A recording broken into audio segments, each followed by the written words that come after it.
2026년 5월 29일 온라인 새벽 만나 기도회를 시작하겠습니다. 이제 다 함께 사도신경 하심으로 우리의 신앙을 고백하겠습니다.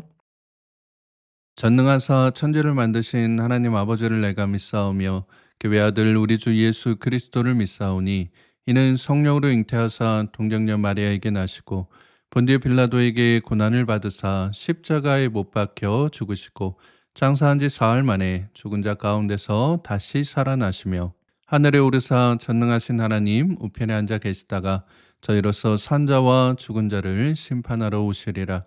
성령을 믿사오며 거룩한 공예와 성도가 서로 교통하는 것과 죄를 사하여 주시는 것과 몸이 다시 사는 것과 영원히 사는 것을 믿사옵나이다. 아멘. 다 함께 찬송가 262장 함께 찬양하겠습니다.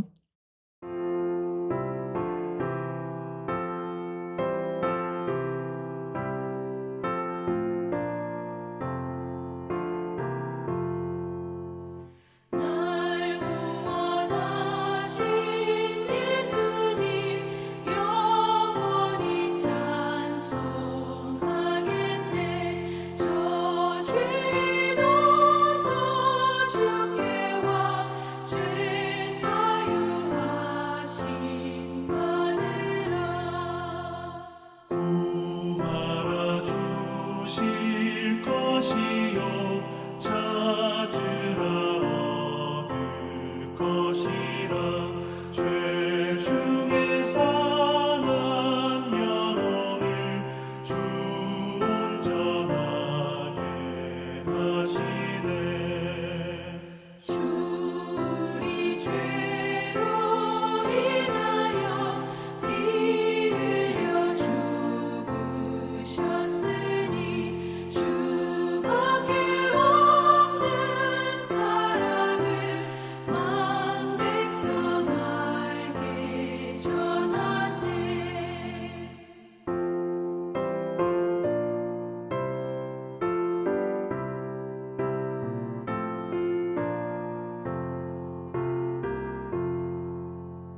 주 예수 사랑 못 잊어 나 항상 눈물 흘리네.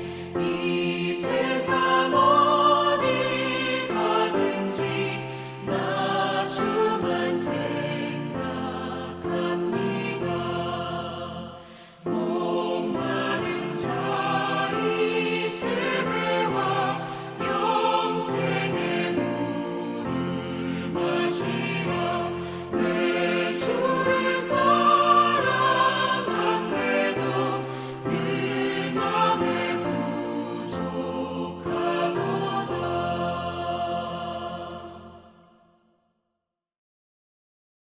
오늘 우리가 함께 나눌 하나님의 말씀은 신약성경 고린도전서 10장 1절에서 13절까지의 말씀입니다. 고린도전서 10장 1절에서 13절까지의 말씀을 공동체 성경 읽기로 함께 읽도록 하겠습니다. 제10장.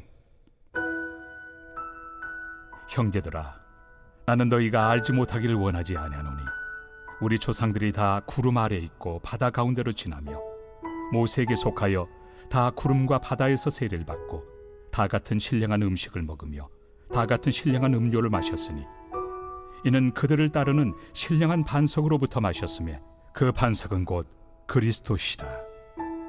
그러나 그들의 다수를 하나님이 기뻐하지 아니하셨으므로 그들이 광야에서 멸망을 받았느니라. 이러한 일은 우리의 본보기가 되어 우리로 하여금 그들이 악을 즐기한 것 같이 즐기하는 자가 되지 않게 하려 함이니 그들 가운데 어떤 사람들과 같이 너희는 우상 숭배하는 자가 되지 말라. 기록된 바 백성이 앉아서 먹고 마시며 일어나서 뛰논다 함과 같으니라. 그들 중에 어떤 사람들이 음행하다가 하루에 23,000명이 죽었나니 우리는 그들과 같이 음행하지 말자. 그들 가운데 어떤 사람들이 주를 시험하다가 뱀에게 멸망하였나니 우리는 그들과 같이 시험하지 말자. 그들 가운데 어떤 사람들이 원망하다가 멸망시키는 자에게 멸망하였나니 너희는 그들과 같이 원망하지 말라. 그들에게 일어난 이런 일은 본보기가 되고 또한 말세를 만난 우리를 깨우치기 위하여 기록되었느니라. 그런즉 선줄로 생각하는 자는 넘어질까 조심하라.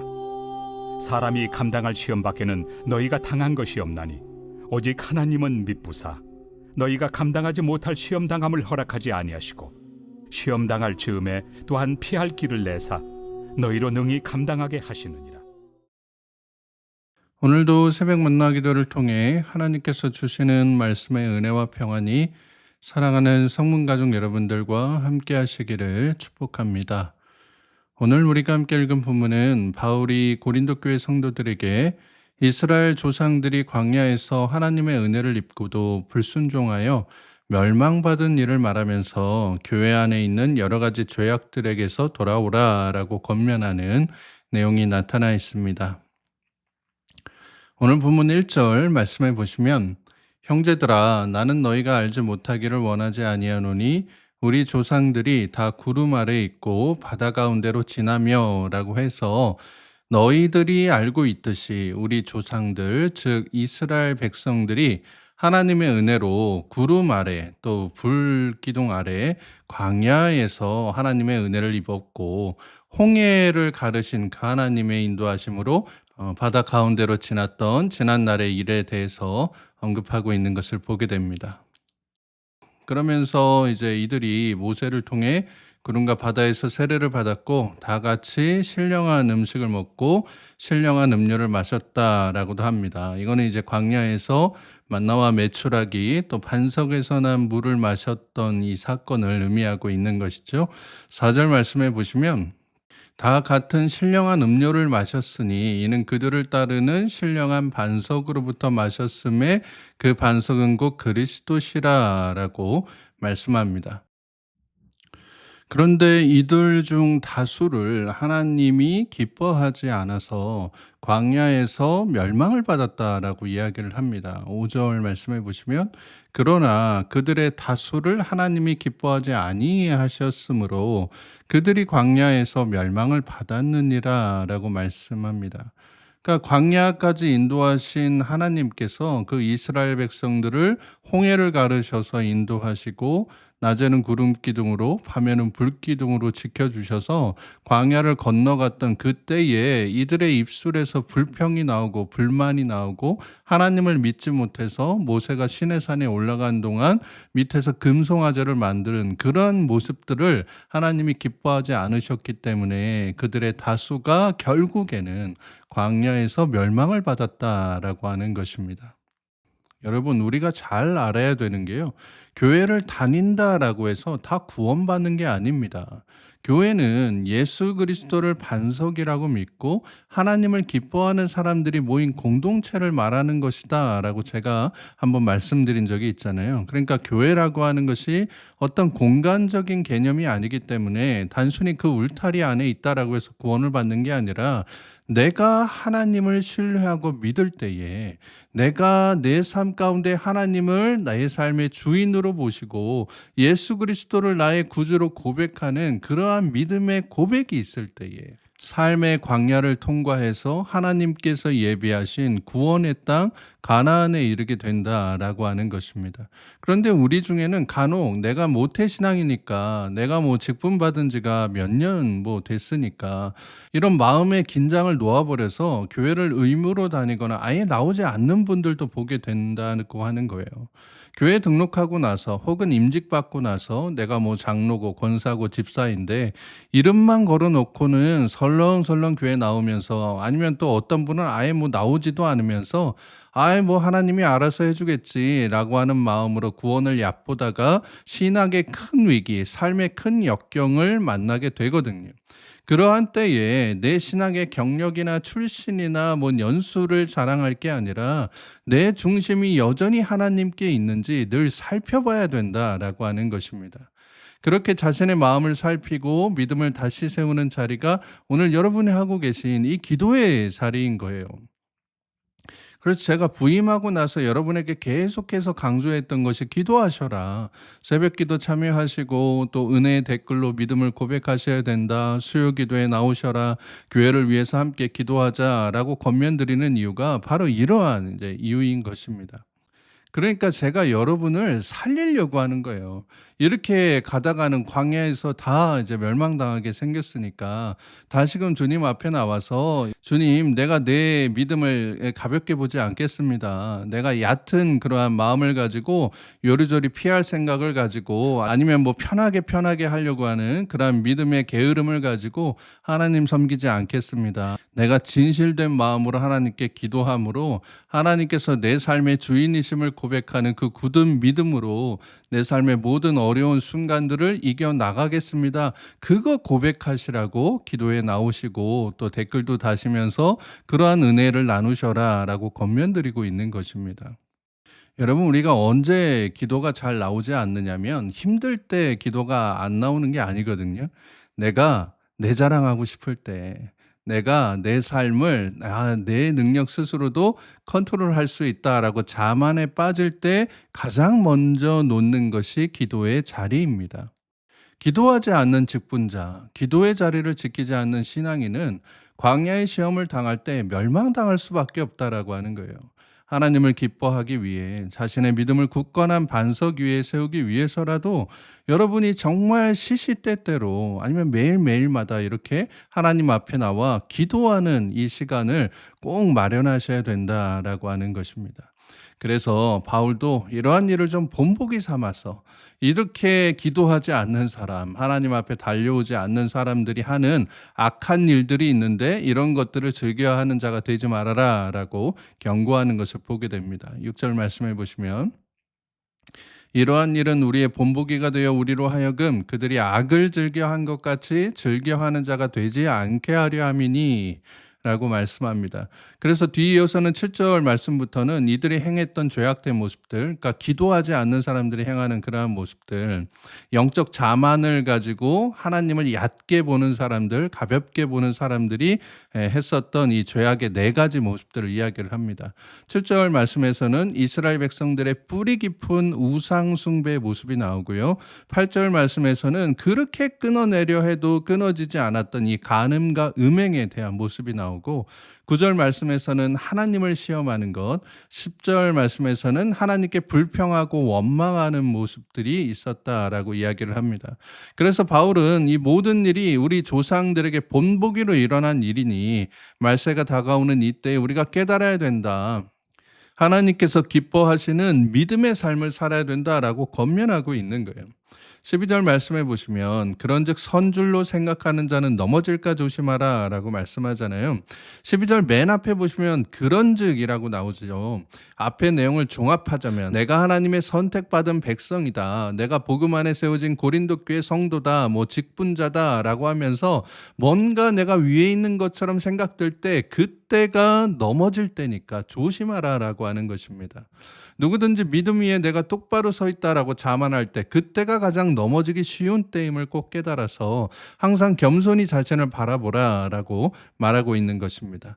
그래서 13절 말씀해 보시면 "사람이 감당할 시험 밖에는 너희가 당한 것이 없나니 오직 하나님은 미쁘사 너희가 감당하지 못할 시험 당함을 허락하지 아니하시고 시험 당할 즈음에 또한 피할 길을 내사 너희로 능히 감당하게 하시느니라" 라고 말씀합니다. 이 말씀 뭐 너무 유명한 말씀이죠. 또 어떤 분들은 이 말씀을 액자로 만들어서 벽에 붙여두고 그래, 하나님께서는 내가 당하는 모든 시험에서 날 구해 주실 거야, 이 시험도 감당하게 해 주실 거야 라고 묵상하시는 분들이 많으신데요. 그러한 이제 의도는 절반만 맞는 겁니다. 이 말씀의 완성된 세트는 14절까지의 말씀인 거예요. 이어지는 14절 말씀해 보시면 "그런즉", 여기도 이제 맨 처음에 "그런즉이라고 종합하는 그 단어가 나오잖아요. "그런즉 내 사랑하는 자들아 우상 숭배하는 일을 피하라" 라고 말씀합니다. 그렇다면 앞의 내용 13절의 내용 때문에 이걸 말하는 게 우상 숭배다라고 하는 거잖아요. 그래서 이것을 12절 이전까지의 내용과 연결시켜 보면 이런 의미를 갖고 있는 겁니다. 하나님을 기뻐하지 않고 자신들을 믿었던 너희들의 조상들 이스라엘 백성들의 결말을 봐봐라.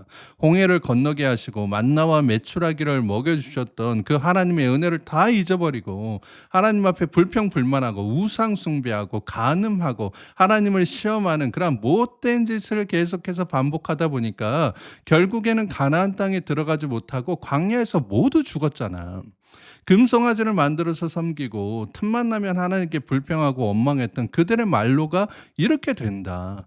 그들은 자기들이 선줄로 생각했지만 결국엔 꼬꾸라져서 모두 죽게 되었다라고 말을 하는 겁니다. 그러니 광야와도 같은 내 삶의 시련과 시험이 다가올 때 너희 자신을 의지하지 말고 니들이 만든 그 신을 믿지 말고 하나님을 믿어라.